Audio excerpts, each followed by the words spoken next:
you've got a couple in really known quantities in terms of production. How's it shaping up when you go from Carson Abu kind of a 1A, 1B guy, and then, how does Dylan fit in? We heard a lot about River, Aiden Flora, how's the whole room shaping up?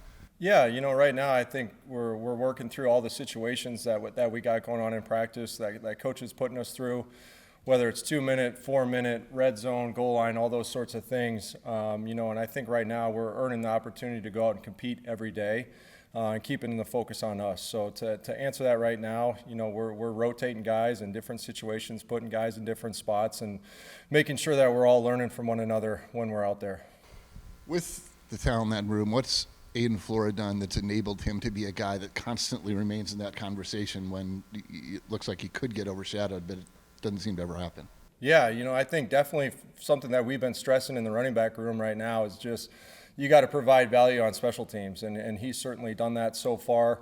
And when you can be productive on special teams, you're going to get noticed, and that's going to be an opportunity for us as an offensive staff to evaluate, do we need to put you in certain packages? And he's done a really good job so far in fall camp. What have you seen from Carson so far in fall, and what do you want to see from him once the season gets going? Yeah, Carson, from when we got rolling this summer, has had a mindset of every day. I mean, there's nothing that Carson's not doing right now at a championship level in terms of his preparation, whether that's rehab, getting ready for practice, going through a walkthrough. He's been locked in, and it's elevated our room through his preparation. And, the big challenge to him was to continue to grow, learning the system of the offense, and I think he's certainly done that so far. Where have you seen that show up the most, learning the system for him? Yeah, I think, just in the meeting room, asking him, where's the O-line going? Where's the unblocked hat? I think that's one thing when I got here that he said he wanted to know, is to learn more of the scheme up front, where the unblocked player is going to be on particular plays. And I think it's definitely showed up through fall camp so far. Coach, physically on the field, what's his most impressive trait or ability? Yeah, I mean, that's a great question. I think right now, him understanding the type of player that he is, his skill set of just being more of a downhill runner and not trying to create something crazy on a particular play. I think being able to get vertical is something that we've been stressing to him, and being a bigger back and being able to work on the things that, he may not try very much in a game, to be able to figure out what are his skill sets and what can he do, what can he do, and then be able to enhance those things. Similarly with the Boo, what have you stressed to him, and what have you seen?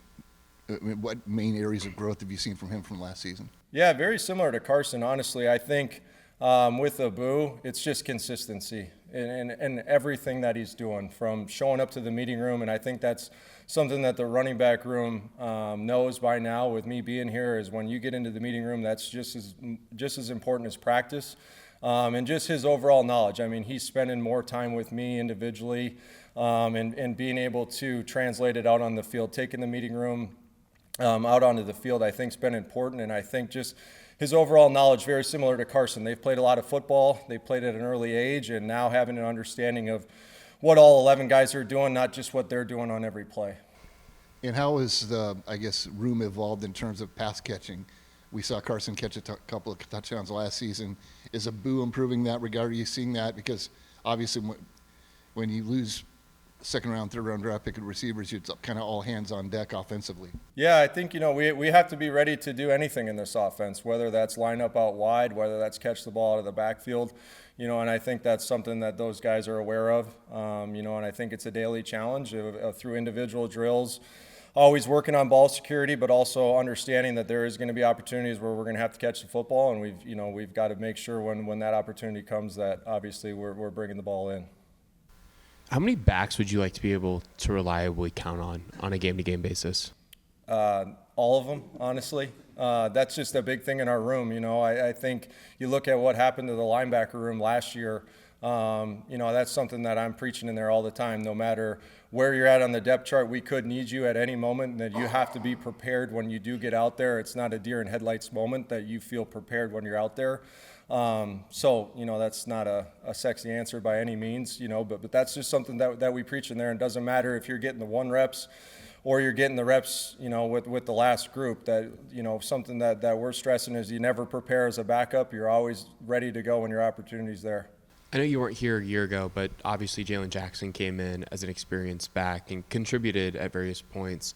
What do you feel like guys like Dylan Lee, River Peppers, Aiden Flores showcased in spring practice to make you guys as a staff confident that you didn't need to go find another experienced back to add depth on top of Carson and Abu at the top of the room? Yeah, I think just consistency, honestly. I think you look at the camp that Dylan Lee's having right now.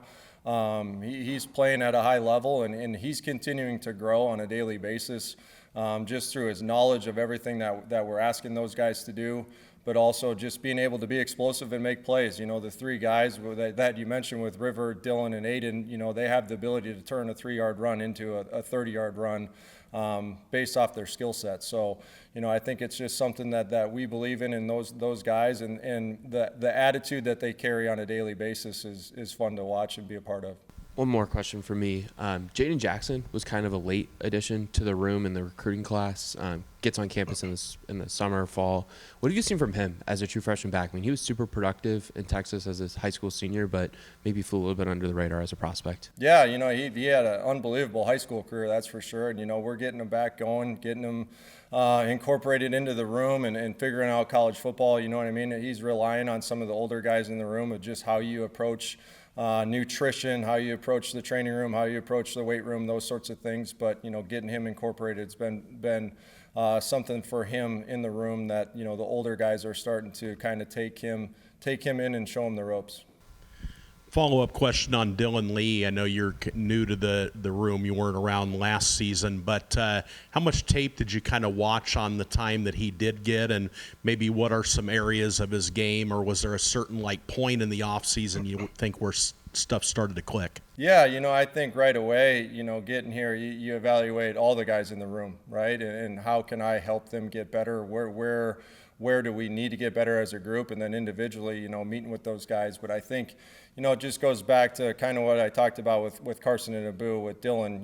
When you get thrown in and you're asked to get out there and perform, I think right away when you're younger, you know what you're doing on every play, right? I think now having everybody understand, like I said before, just the unblocked hat on plays. Where are we vulnerable? Where are you going to have to make a move? Those sorts of things. But, Dylan's arguably probably the strongest squat guy, definitely in the running back room, and understanding the power that he has and be able to use those things. I think something that we continue to stress with him with his pad level, and to be able to use that strength in the run game.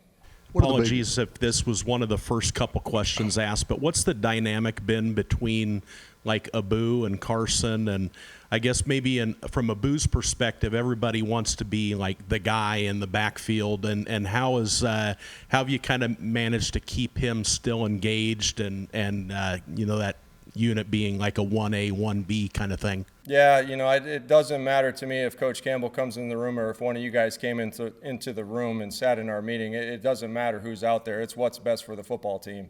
And I think our room understands that. The other day in a scrimmage, we got down to the 1-yard line, we put a different back in, and we scored a touchdown. But at the end of the day, we scored a touchdown. It's not about individuals. It's about us as a team. And I think just continuing to understand that that's what it's about. It's about us winning games, not about individual stats. If you were to describe the running styles of Carson and Abu, are there some similarities or some major differences between what you see in the running styles of those two guys? Yeah, I think there's definitely similarities in terms of, they're both, Abu's 209, 10 pounds right now. Carson's, maybe about 5 to 8 pounds different than that.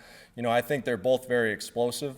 I think they both have the ability to create plays. And I think from a similarity standpoint, they are downhill, they are physical, can hit a gap and be explosive. But, I think it's been fun to see them both get out there from an individual standpoint and be able to make people miss in their own way of doing those things and not trying to be one compared to the other. A little bit earlier, you spoke about Sama's ability to improve mentally and understanding the offensive scheme as a whole. In terms of physically, and maybe this correlates to his mental understanding of the offense, How has his ability to see a hole, hit the hole, and go maybe improved from where he was as a freshman, sophomore when you evaluated his tape? Yeah, I think it goes back to just understanding the whole scheme that we're running. You know what I mean? In terms of how we're blocking it up front, who is our read, not trying to have too big of a vision on every play of hone into, are we reading a D lineman, are we reading a linebacker? What are the techniques that we are reading? That way the coaches are communicating the same lingo to the players and they have an understanding of that. I think that's just been the biggest part with Abu and honestly the whole entire room, that we have an understanding now of the simplest, tiniest little things, and just to be able to consistently approach those on a daily basis.